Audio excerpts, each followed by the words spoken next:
Repotting वो छोटा सा काम है जिसे अगर आपने अपने पौधे में कर दिया तो अगर उसकी ग्रोथ रुकी हुई है तो ग्रोथ दोबारा शुरू हो जाती है। इसका बहुत ही अच्छा रिज़ल्ट आपको देखने को मिलता है बहुत कम टाइम में।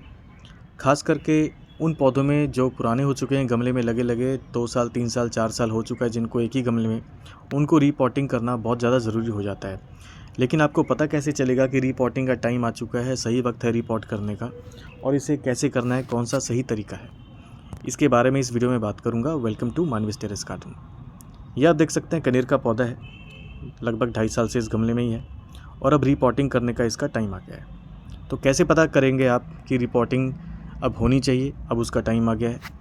सबसे पहला साइन तो ये होता है कि दोस्तों जो पौधे की जड़ है वो ऊपर ही दिखनी शुरू हो जाती है, यानी कि जड़ें जो उनकी ग्रोथ है वो इतनी ग्रोथ हो चुकी होती है जड़ों की कि वो मिट्टी के ऊपर निकलना शुरू हो जाती है। आप ऊपर से मिट्टी आधा इंच 1 इंच हटाएंगे तो जड़ों का जाल आपको देखने को मिल जाएगा, जैसे कि ये आप देख सकते हैं। हल्की सी मैंने मिट्टी हटाई है और ऊपर से जड़ें दिखनी शुरू हो गई हैं। दूसरा साइन है, जब आप गमले को उल्टा करेंगे तो जो ड्रेनेज होल है वहाँ से भी जड़ें बाहर निकलनी शुरू हो जाएंगी, दिखनी शुरू हो जाएंगी। यानी कि जो रूट्स हैं उनका इतना बड़ा बंडल अंदर बन चुका है, इतनी ज़्यादा ग्रोथ हो चुकी है कि अब उसको स्पेस की कमी पड़ रही है। रूट्स को फैलने के लिए और बढ़ने के लिए अब जगह कम पड़ रही है अंदर। इसी वजह से उसने पौधे की ग्रोथ है वो ऊपर भी रुक चुकी है। जो स्टेम की ग्रोथ है, पत्तियों की ग्रोथ है, वो काफ़ी स्लो हो चुकी है। तो ये 2 बड़े कॉमन साइंस हैं जिन्हें आप देख के आइडेंटिफाई कर सकते हैं कि अब पौधे को रीपॉटिंग की ज़रूरत है, अब इसे यहाँ से निकालना होगा। तो या तो आप निकाल के इसे किसी बड़े पॉट में शिफ्ट कर सकते हैं या फिर आप दोबारा इसी पॉट में ही एडजस्ट कर सकते हैं इस पौधे को। दोनों के बारे में भी हम आगे बात करेंगे। तो इसे निकालने के लिए हम इस तरीके से इसको हल्का हल्का पुश करेंगे हर एक साइड से, जिससे कि जो अंदर मिट्टी है टाइट है वो लूज़ हो जाए हल्की सी, और इसे निकालना काफ़ी आसान हो जाए। तो जैसे ही मैं इसको निकालता हूँ आपको दिखाता हूँ। तो केयरफुली आपने ये करना है एक्सरसाइज, क्योंकि जो मिट्टी का गमला होता है वो काफ़ी वीक होता है, वो टूट सकता है।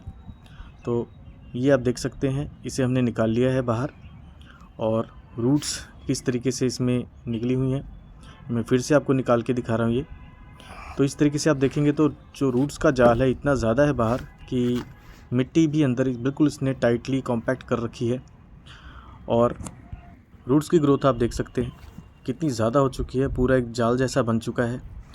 और क्योंकि अब जगह की कमी होने के कारण अब रूट्स की आगे फर्दर लेंथ नहीं बढ़ रही है, ग्रोथ नहीं हो पा रही है, उसी वजह से पौधा हल्का हल्का स्ट्रेस में जाना शुरू होता है और जो ऊपर उसकी ब्रांचेस की पत्तियों की ग्रोथ है, फ्लावरिंग वगैरह प्रोसेस है, वो सब डिले हो जाता है और उन चीज़ों को पौधा रोक देता है। अब हमने क्योंकि इस पौधे को इसी पॉट में दोबारा लगाना है, आप चाहें तो इसे बड़े पॉट में लगा सकते हैं। अगर आपने इसे बड़े पॉट में लगाना है तो इस तरीके से आपको रूट्स को काटने की ज़रूरत नहीं है, आप इसे बड़े पॉट में शिफ्ट कर सकते हैं मिट्टी और खाद का मिक्सचर बना के अच्छे से। लेकिन मैंने क्योंकि इसको इसी पॉट में दोबारा फिक्स करना है तो मैं जो एक्स्ट्रा रूट्स की ग्रोथ है, जो एक्स्ट्रा ये जाल बना हुआ है, उसको मैं कोशिश करूँगा ट्रिम करने का। इसे रूट प्रूनिंग कहते हैं। जो फालतू जो रूट के रेशे हैं उसको हम निकाल के अलग करेंगे। लेकिन एक बात का ध्यान रखना है, सेंटर में जो मेन रूट है, जो एक मोटी सी जड़ महसूस होगी आपको अगर आप इसको चेक करेंगे, आपने उसको कट नहीं करना है, अदरवाइज़ ये पौधा सूख सकता है, ख़राब हो सकता है। साइड से भी हम हल्का हल्का जो रूट्स हैं, जो छोटे छोटे पतले रूट्स हैं, जो जाल बना हुआ है, इसको काटने की कोशिश करेंगे, धीरे धीरे निकाल देंगे। इस प्रोसेस में काफ़ी मिट्टी भी बाहर निकल रही है, उस मिट्टी को फेंकना नहीं है, उसको हम संभाल के अभी दोबारा यूज़ करेंगे। कैसे यूज़ करेंगे मैं आगे दिखाने वाला हूँ आपको। तो इस तरीके से आपने देखा कि लगभग 40% जो रूट्स हैं हमने कट करके अलग कर दिए हैं, रूट की प्रूनिंग कर दी है हमने। ये आप देख सकते हैं, ये पौधे का जो रूट्स का बंडल था वो काफ़ी अब कम हो चुका है। अब ये जो मिट्टी है निकली है और जो रूट्स निकले हैं, इसको आप एक बार अच्छे से चेक कर लें, कहीं ये रूट्स में कुछ काले रंग के कुछ धब्बे तो नहीं लगे हुए, कोई कीड़े तो नहीं निकल रहे इन रूट्स में से, या फिर कोई फंगस की ग्रोथ तो नहीं आपको नज़र आ रही। ये एग्ज़ामिन करना बहुत ज़्यादा ज़रूरी है, कहीं रूट रॉट का कोई साइन तो नहीं है। अगर ऐसा कुछ नहीं है तो ये पौधा बिल्कुल आपका अभी हेल्दी है। इसे साइड पे रख लें और जो रूट्स आपने काट के अलग किए थे उसे हटा दें। लेकिन जो मिट्टी है, ये मिट्टी हम दोबारा काम में लेंगे। इस मिट्टी में हम जो नई मिट्टी है वो मिक्स करेंगे, साथ ही हम इसमें थोड़ी सी खाद मिला देंगे। ये जो रूट्स हैं तो हम हटा देंगे। खाद में आप वर्मी कंपोस्ट, घर की बनी कंपोस्ट, गोबर की खाद, जो भी आपके पास अवेलेबल है वो मिला सकते हैं। तो जब आप इस मिट्टी में नई मिट्टी मिलाएंगे और फर्टिलाइज़र मिक्स करेंगे तो ये पौधे की ग्रोथ को स्टिमुलेट करेगा, एकदम से पौधे की ग्रोथ शुरू हो जाएगी और जो रूट्स हैं वो भी बढ़नी शुरू हो जाएंगी पौधे की। अभी क्योंकि सर्दी का टाइम निकला है और स्प्रिंग सीज़न भी शुरू हुआ है तो ये बिल्कुल सही टाइम है पौधे को रिपोर्ट करने का।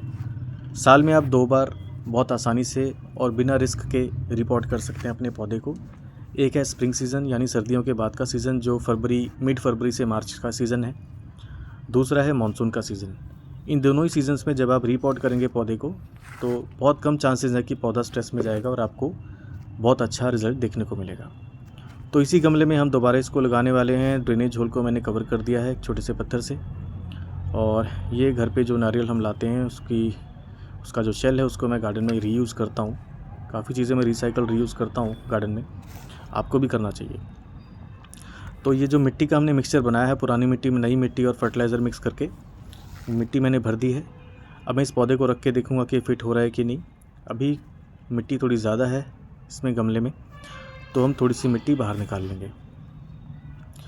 मिट्टी निकालने के बाद अब हम इसको इस पर रख के देखेंगे अगर ये बिल्कुल सही बैठ रहा है, क्योंकि ऊपर से 1-1.5 इंच की जगह हमें चाहिए होती है पानी डालने के लिए, अदरवाइज़ पानी ओवरफ्लो करता है गमले में से। तो ये हमने रख दिया इसको। अब मैं मिट्टी से इसको भर के रख दूँगा। मिट्टी से कवर करने के बाद आपने एक बार अच्छे तरीके से इसको पानी दे देना है और इसे सनलाइट में ही रखना है, क्योंकि ये कनेर का पौधा है। बाकी आप जिस पौधे की रिपोर्टिंग कर रहे हैं उसकी सनलाइट की कैसी रिक्वायरमेंट है उस हिसाब से आप उसको हैंडल करें, डील करें। ये पौधा अब हमारा बिल्कुल ये पॉट रेडी है, रिपोर्ट हो चुका है। अब हम इसे उठा के रख देंगे पानी डाल के, और उसके बाद 6 से 7 दिन बाद देखेंगे इसमें क्या रिज़ल्ट मिला है, ग्रोथ शुरू हुई है दोबारा या नहीं हुई। तो दोस्तों ये अब 7 दिन बाद मैं आपको दिखाऊंगा। जो रिपोर्टिंग है ये एक बड़ा ज़रूरी प्रोसेस है, 2.5 से 3 साल 4 साल में एक बार कर ही देना चाहिए।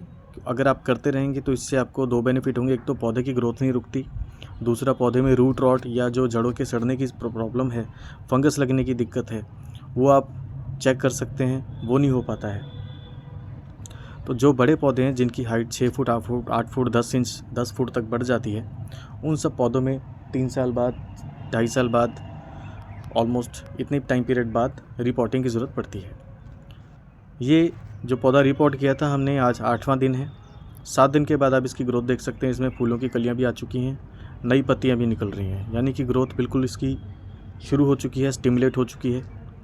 ये रिज़ल्ट मिलता है दोस्तों रिपोर्टिंग करने के बाद। अभी सिर्फ 7 दिन ही हुए और ये आप देख सकते हैं गमला। तो इस तरीके से आप भी अपने पौधों को रिपोर्ट करें जो पुराने हो चुके हैं। जिन पौधों की जड़ें हैं काफ़ी बड़ी हो सकती हैं, उनको रिपोर्ट करते रहें, ताकि जड़ों की ग्रोथ अगर होती रहेगी तो ऊपर प्लांट की ग्रोथ भी अच्छी चलेगी, उसकी ब्रांचेस की, लीव्स की भी ग्रोथ अच्छी चलेगी, और फ्रूट भी, अगर वो फ्रूट प्लांट है तो वो भी आपको अच्छा रिजल्ट देखने को मिलेगा। तो ये जानकारी कैसे लगी ज़रूर बताएं। Thank you very much.